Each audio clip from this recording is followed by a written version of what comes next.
A cabeça da garota estava apoiada em uma pequena pilha de folhas de tom marrom alaranjado.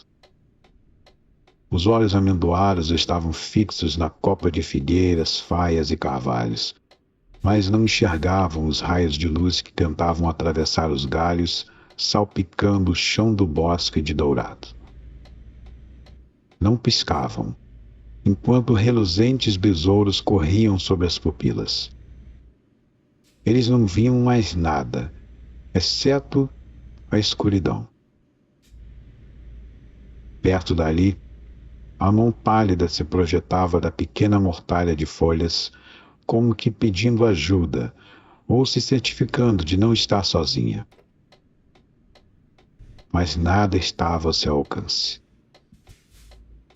O restante do corpo estava longe, escondido em outros pontos isolados do bosque.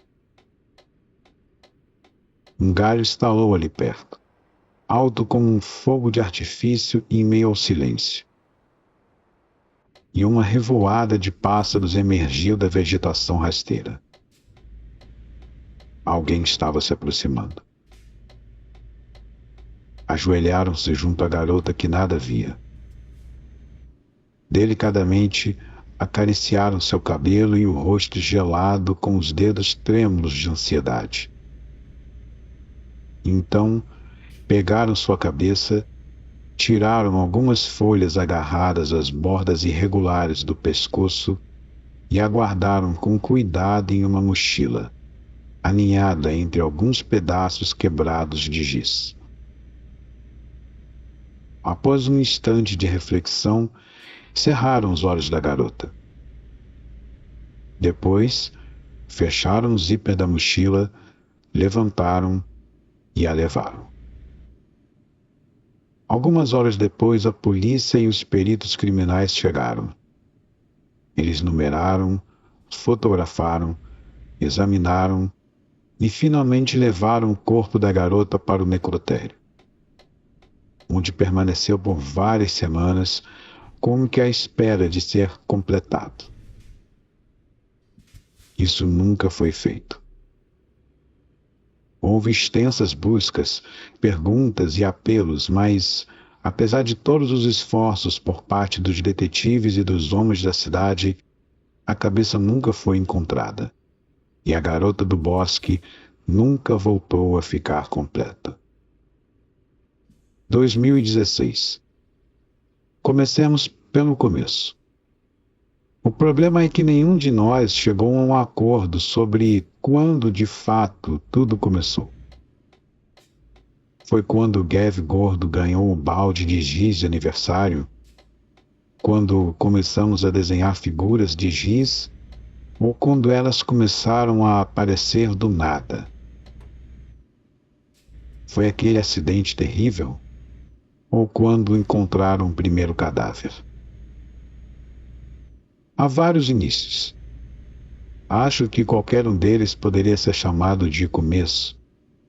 Mas, na verdade, acredito que tudo começou no dia da feira. Esse é o dia de que mais me lembro. Por causa da garota do Twister, obviamente, mas também porque foi o dia em que tudo deixou de ser normal. Se o nosso mundo fosse um globo de neve, esse foi o dia em que algum deus o pegou, sacudiu com força e colocou de volta no lugar. Mesmo depois de a espuma e os flocos terem assentado, as coisas nunca mais voltaram a ser como antes. Não exatamente. Podiam parecer iguais para quem olhasse através do vidro, mas, por dentro, tudo estava diferente. Esse também foi o dia em que conheci o Sr. Halloran.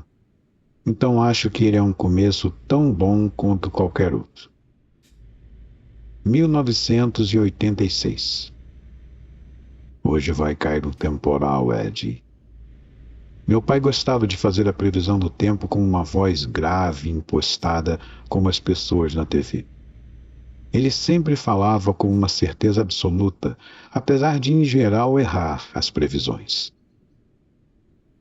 Olhei para o perfeito céu azul pela janela num azul tão brilhante que era preciso estreitar um pouco os olhos para vê-lo.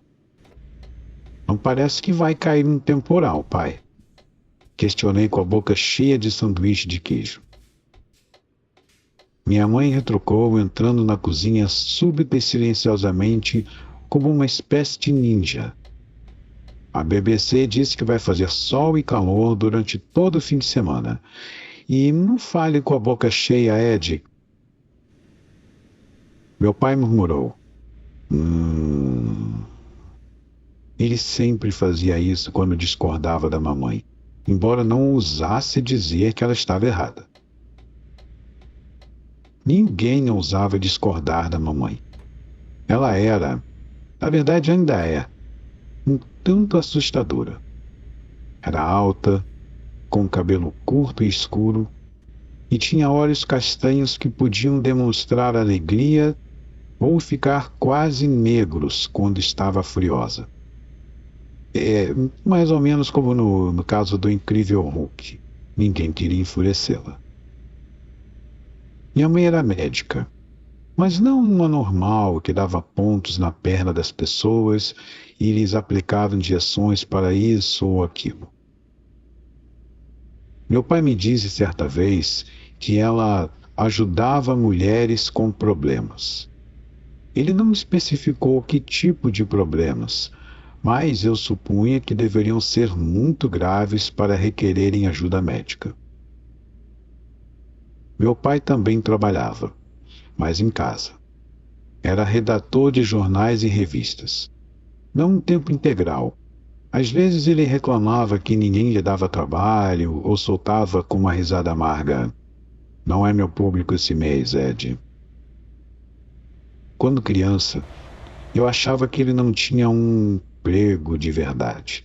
Não para um pai. Um pai deveria usar terno e gravata, sair para trabalhar pela manhã e voltar na hora do chá, no fim da tarde. Meu pai trabalhava no quarto de hóspedes, onde ficava diante do computador vestindo calça de pijama e camiseta, às vezes sem sequer pentear o cabelo.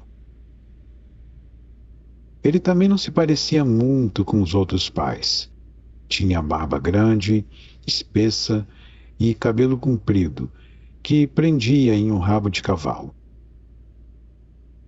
Usava bermudas jeans furadas, mesmo no inverno, e camisetas puídas com nomes de bandas antigas como Led Zeppelin e The Who. Às vezes também calçava sandálias.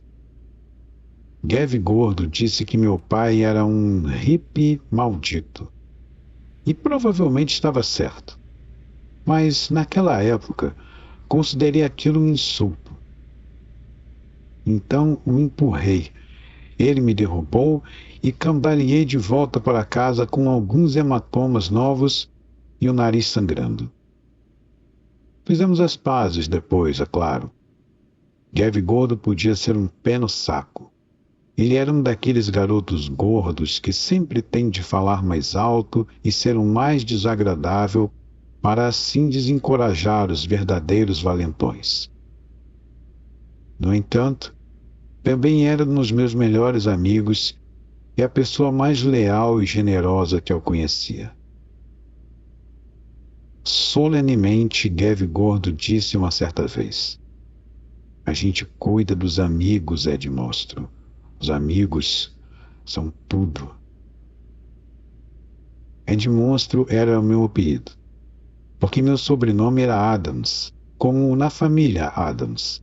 Sim, o garoto da família Adams se chamava Pugsley, e Ed Monstro é um personagem de Os Monstros, mas aquilo fazia sentido na época, e assim como costumava acontecer, o apelido pegou.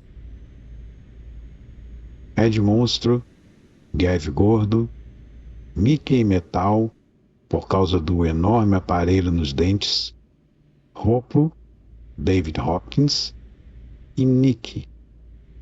Essa era a nossa gangue. Nick não tinha apelido porque era menina, embora se esforçasse ao máximo para fingir que não era. Ela xingava como um menino, Subia em árvores como menino e brigava quase tão bem quanto a maioria dos meninos. Contudo, ainda tinha a aparência de uma menina muito bonita, com cabelo longo e ruivo e a pele clara polvilhada de pequenas sardas marrons. Não que eu reparasse ou coisa do tipo. Havíamos combinado de nos encontrar naquele sábado. Fazíamos isso quase todos os sábados, na casa uns dos outros, no parquinho ou às vezes até no bosque. Porém, aquele sábado era especial por causa da feira, que era realizada todos os anos no parque junto ao rio. Aquele foi o primeiro ano que tivemos autorização para irmos sozinhos, sem a supervisão de um adulto. Esperamos ansiosos durante semanas, desde o dia em que espalharam os cartazes pela cidade. Haveria carrinhos bate-bate, um meteorito, um navio pirata e um orbital. Parecia o máximo. Mastiguei o sanduíche de queijo o mais depressa possível e disse: Então, combinei de me encontrar com os outros na entrada do parque às 2 horas. Minha mãe orientou: Bem, vá pelas ruas principais. Não pegue atalhos ou fale com desconhecidos. Não vou falar. Levantei da cadeira e fui até a porta. Evade pochete. Ah, Manier. Você vai andar nos brinquedos. Sua carteira pode cair do bolso. Pochete sem discussão. Abri a boca, mas fechei de novo. Senti o rosto queimar. Eu odiava aquela pochete idiota. Turistas gordos usavam pochete. Com ela, os outros não iam me achar descolado, especialmente a Nick. No entanto, quando minha mãe falava assim, realmente não havia como discutir. Tá bom. Não estava nada bom. Mas vi o ponteiro do relógio da cozinha se aproximando das 2 horas e eu precisava sair. Subi correndo a escada, peguei a pochete idiota e guardei o dinheiro nela. Umas 5 libras no total. Uma fortuna. Então desci correndo. Até logo! Divirta-se! Eu não tinha dúvida de que me divertiria. O sol estava radiante. Eu estava com a minha camiseta favorita e o tênis Converse. Ao longe já dava para ouvir o tantã da batida da música da feira e sentir o cheiro de hambúrguer e de algodão doce. O dia seria perfeito. Quando cheguei, Gav Gordo, Ropo e Mickey Metal já estavam esperando nos portões. Ouvi Gav Gordo gritando para mim: Ei, Edmonstro! Bela pochete! Fiquei vermelho de vergonha e mostrei-lhe o dedo médio. Ropo e Mickey Metal riram da piada. Ropo, que sempre foi o mais gentil, o conciliador, provocou Gav Gordo. Pelo menos não é tão gay quanto esse seu short, seu cuzão.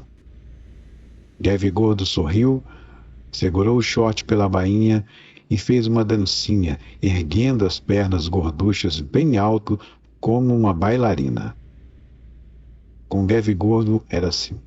Não dava para insultá-lo de verdade, porque ele simplesmente não se importava. Ou, ao menos, fazia todos pensarem que não. Apesar da intervenção de Ropo, eu ainda achava a pochete idiota. Falei: Mas eu não vou usar esse negócio. Soltei a pochete, enfiei a carteira no bolso do short e olhei ao redor. Uma densa cerca viva circundava o parque.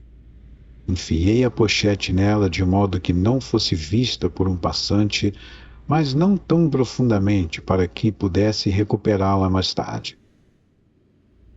Ropo questionou: Tem certeza de que vai deixar isso aí? Pois é, e se sua mamãe descobrir? Provocou Mickey Metal naquele tom de voz antipático e cantarolado que lhe era peculiar.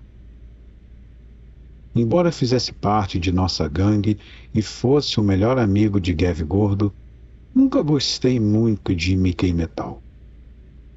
Seu temperamento era tão frio e tão feio quanto o aparelho que usava nos dentes. Mas, considerando-se o irmão que tinha, talvez isso não fosse tão surpreendente. Dando de ombros, menti. Não me importo. Gav Gordo questionou impaciente. E quem se importa? Dá para esquecer a maldita pochete e entrar no parque? Quero ser o primeiro do orbital. Mickey Metal e Ropo começaram a andar. Em geral fazíamos o que Gav Gordo mandava. Provavelmente porque ele era o maior e falava mais alto. Mas Mickey ainda não chegou, contestei. Mickey Metal disse, e daí? Ela sempre se atrasa. Vamos entrar, ela encontra a gente lá. Mickey tinha razão. Mickey sempre se atrasava. Mas esse não era o problema. Tínhamos que ficar todos juntos. Não era seguro andar sozinho pela feira, principalmente no caso de uma garota. Vamos esperar mais 5 minutos, disse. Gav Gordo gritou, fazendo a sua melhor e mesmo assim muito ruim imitação do temperamental tenista John McEnroe. Você não pode estar falando sério. Gav Gordo fazia um monte de imitações, sobretudo de americanos. Todas eram tão ruins que nos faziam morrer de rir. Mickey Metal não riu tanto quanto eu e Ropo. Não gostava quando a gangue se voltava contra ele. Mas isso não teve importância, porque quando paramos de rir, uma voz familiar perguntou: o que é tão engraçado? Todos viramos para olhar. Nick estava subindo a colina em nossa direção. Como sempre, senti uma estranha vibração no estômago ao vê-la. Como se de repente sentisse muita fome e ficasse um pouco fraco. Naquele dia, ela estava com o cabelo ruivo solto, caindo em um emaranhado pelas costas, quase roçando a borda do short jeans desbotado. Usava uma blusa amarela sem manga com florezinhas azuis no colarinho.